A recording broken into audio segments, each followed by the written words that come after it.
என் அருமை உலகத்தமிழ் மக்களே, தாய்மார்களே, பெரியோர்களே, சிறார்களே, என் அருமைச் சீடர்களே, யோக நண்பர்களே, யோக விரும்பிகளே, உங்கள் அனைவருக்கும் என் இனிய காலை வணக்கம்.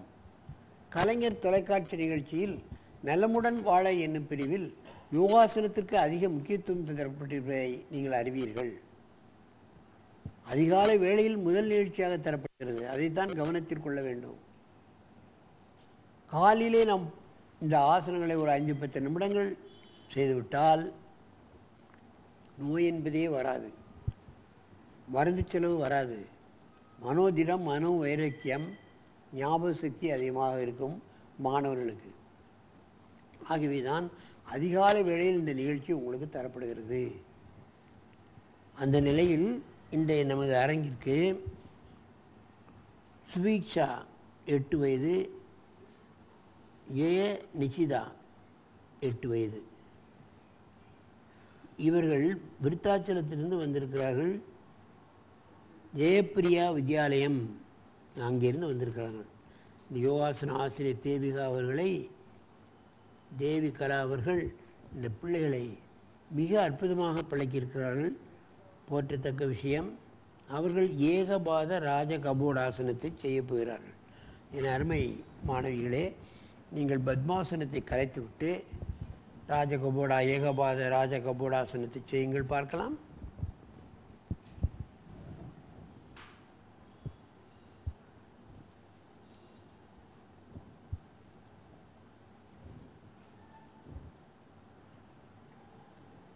கையை கோர்த்து கொள்ள வேண்டும்.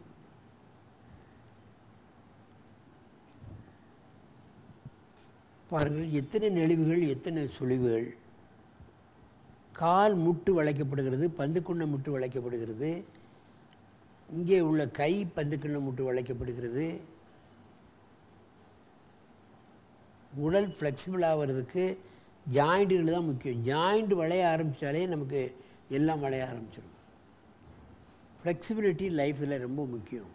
அப்படியே மெதுவாக இந்த ஆசனத்தை கலையுங்கள்.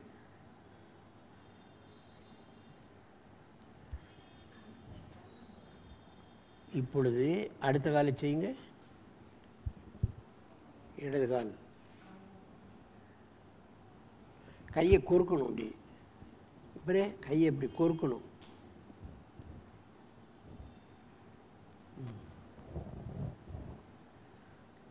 தலை நேர நிமிரு, தலை நிமிரு.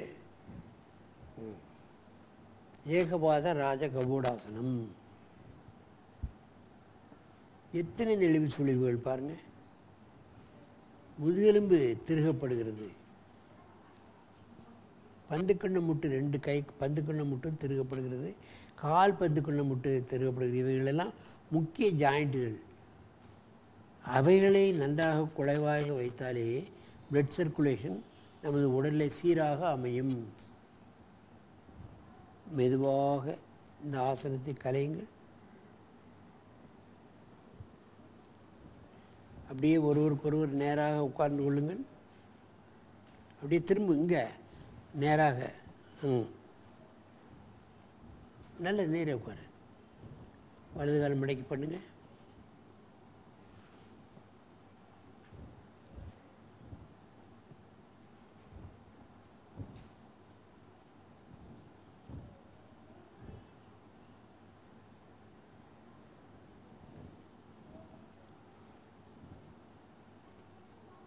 எவ்வளவு நேரம் வேண்டுமானாலும் நாங்கள் இந்த ஆசனத்தில் இருப்போம் என்ற ஒரு கங்கணம் கொண்டு இவர்கள் செய்கிறார்கள். சின்ன வயதிலேயே ஒரு மனோதிடம், மனோபலம் இவர்களுக்கு வந்து விடுகிறது. இவை கஷ்டமானவை, இவை நம்மால் செய்ய முடியுமா என்றெல்லாம் இல்லை. ஆகவே அவர்கள் மற்ற காரியங்களிலும் சாதனை செய்து வெற்றி பெறுவார்கள். மெதுவாக கலையுங்கள். அடுத்த காலை மடக்கி செய்யுங்கள்.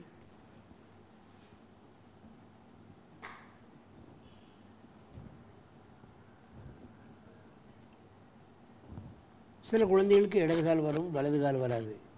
சில குழந்தைகளுக்கு வலது கால் வரும், இடது கால் வராது. 2 குழந்தைகள் மாறி மாறி செய்தால்தான் அந்த மாற்றாசனம் செய்தனால் முழுமையான பலனை நாம் அடைய முடியும். மெதுவாக இந்த ஆசனத்தை கலையுங்கள்.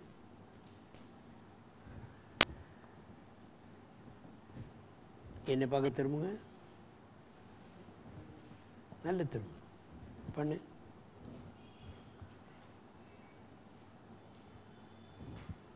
பார்க்க வேண்டும். நீங்கள் பல கோணங்களில் செய்கிறார்கள், பின்பக்கமாக பார்க்க வேண்டும்.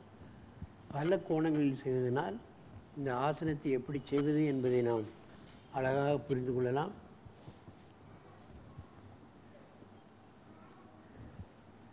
மெதுவாக இந்த ஆசனத்தை கலையுங்கள்.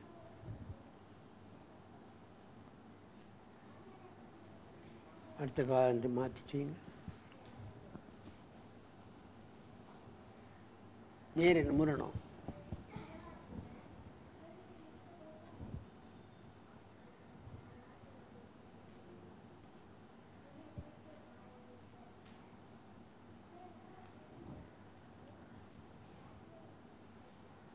மெதுவாக இந்த ஆசனத்தை கலையுங்கள். நேராக வந்து இவர் கை இப்படி கோர்க்கணும். கை எப்படி கோர்த்தா தான் அங்கே வா. திரும்பி பத்மாசனத்தில் உட்காரு.